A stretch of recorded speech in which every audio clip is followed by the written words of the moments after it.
अपने पसंदीदा शो के फुल एपिसोड देखने के लिए अभी डाउनलोड करें दंगल प्ले ऐप। धर्मराज मायावंशी, धर्मराज मायावंशी, धर्मराज मायावंशी, धर्मराज मायावंशी, धर्मराज मायावंशी, धर्मराज मायावंशी, धर्मराज मायावंशी, धर्मराज मायावंशी, धर्मराज मायावंशी। পিনাকি,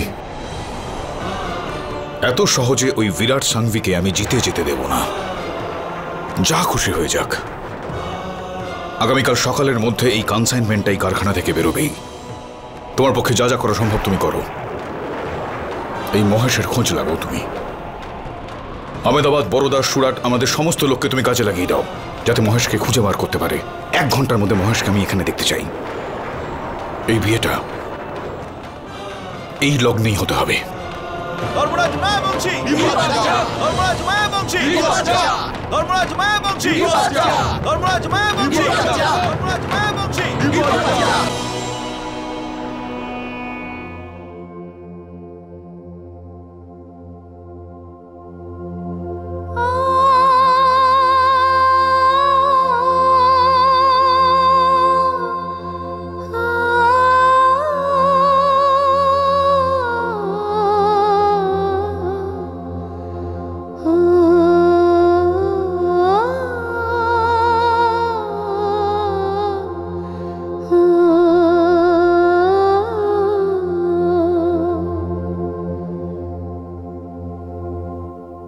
সন্তু, আমাকে ক্ষমা করে দে মা। তুমি কেন ক্ষমা চাইছো?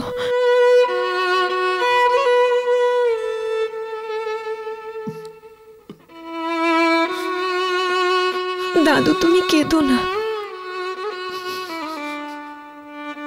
থাক মা,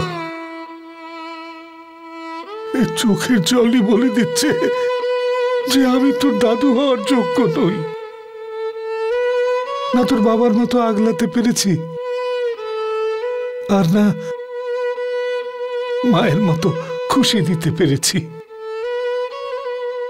কোরিয়ার মার কাছে চেয়েছিলাম যে তোর বিয়েটা হয়ে যাক আর তুই যেন শান্তিতে জীবন কাটাতে পারিস, কিন্তু তোর মুখে হাসি ফোটানোর বদলে আমি তোর চোখে জল এনে দিয়েছি। কিন্তু আমি ভীষণই অসহায়, অসহায় আমি। তুমি কি বলছো দাদু? আমাকে ক্ষমা করে দে মা। দাদু, তোমার ক্ষমা চাওয়ার কোনো প্রয়োজন নেই। আমি এটাতেই খুশি যে তুমি আমার দাদু। দাদু, আজকে যা হচ্ছে তার জন্য দায়ী কোরিয়াল মা। তুমি দুঃখ পেও না। কোরিয়াল মায়ের সঙ্গে আমার একটা অদ্ভুত সম্পর্ক আছে। ওনার সাথে পরে আমি এটা নিয়ে কথা বলবো। দাদু, কথা দাও যে তুমি কখনো কাঁদবে না, কখনো না। জানি না এই বিয়েটা না হলে কি যে হবে।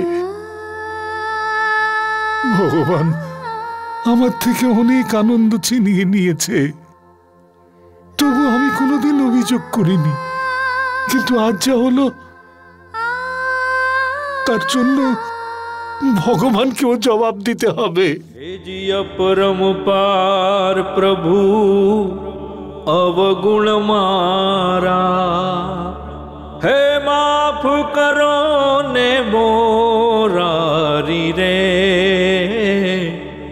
अपरम पार प्रभु अवगुण मारा।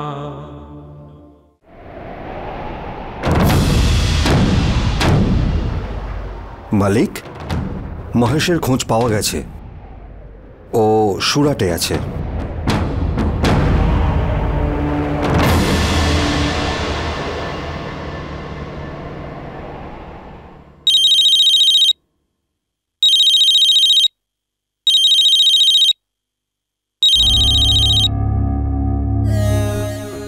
তোমার মালিক ধর্মরাজের ফোন।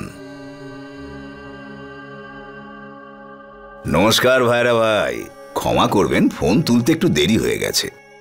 আরে ওই কাজে ব্যস্ত ছিলাম, ওই কনসাইনমেন্টের কাজটা করছিলাম। ধরে নাও পুরোটা হয়েই গেছে, তবে কনসাইনমেন্টের আপনার কতটা কাজ হয়েছে? তোর এই ফালতু কথাগুলো বন্ধ কর বিরাট। মহেশ কোথায় আছে? মহেশ? কে মহেশ? ও মহেশ, ধরমপুরের জামাই। এখানেই আছে আমার সামনে। কথা বলতে চাও? তোমার মালিকের ফোন।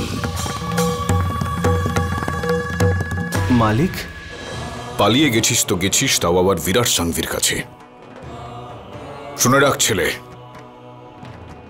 তুই জানিস ভালো করে আমি কি করতে পারি। তাড়াতাড়ি ধরমপুরে তুই ফিরে আয়, এখন এই মুহূর্তে। চুপচাপ লুকিয়ে হেসে যাওয়াটা খুব সহজ ব্যাপার বিরাট। আরে মানুষ হয়ে দেখা। লড়াইয়ের যদি ইচ্ছে থাকে তাহলে মাঠে নেমে আমার সামনে এসে দাঁড়া। তোর এই নোংরা রাজনীতিটা তুই অন্য কারোর সঙ্গে কর গিয়ে যা। বুঝতে পারলি কি বললাম? আর একটা ভেড়াকে কিনে নিয়ে তুই কখনোই ভাবিস না যে সওদাগর হয়ে গিয়েছিস। এরকম ভেড়া তো আমার গ্রামে অলিতে গলিতে ঘুরে বেড়ায়।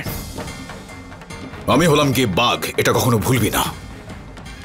আমার কাছে আসা তো দূরস্থ, তুই আমার ছায়ার কাছাকাছিও এসে পৌঁছতে পারবি না। আর শোন আমার কথা, ওই মহেশকে তাড়াতাড়ি ওখান থেকে রওনা হতে বল। ক্ষমা করবেন মালিক, আগে আপনি আমার মালিক ছিলেন, কিন্তু এখন আপনার কথা আমি কেন শুনবো? কারণ আমি আপনার ওখানে এখন আর কাজ করি না।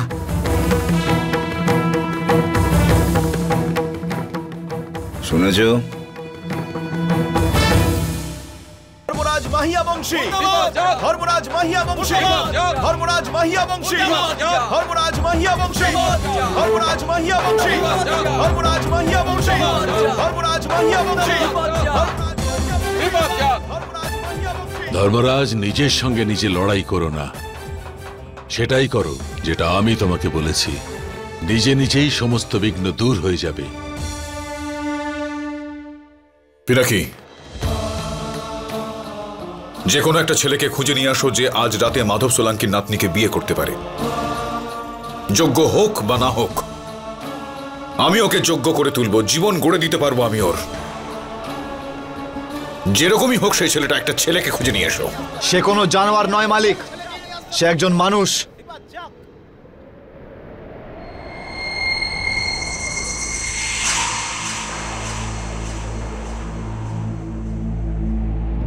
চারটার সঙ্গে আপনি সন্তুর বিয়ে দিতে পারেন না। সন্তু আমাদের গ্রামের মেয়ে, ওর যদি বিয়ে হয় সেটা মহেশের সাথে, আর তা না হলে এই গ্রামের কোনো ভালো ছেলের সাথে। ভালো ছেলে। ধৈর্য ধরে থাকো জগমোহন, আজই হবে এই বিয়ে। এইভাবে চলতে পারে না মালিক। প্রথম ছেলেকে ভাগিয়ে দেওয়া হয়েছে, সেই ছেলেকে তো আপনি ঠিক করেছিলেন না? তো এর কি গ্যারান্টি আছে যে এর পরে ছেলেটা পালাবে না? কি ভাইরা?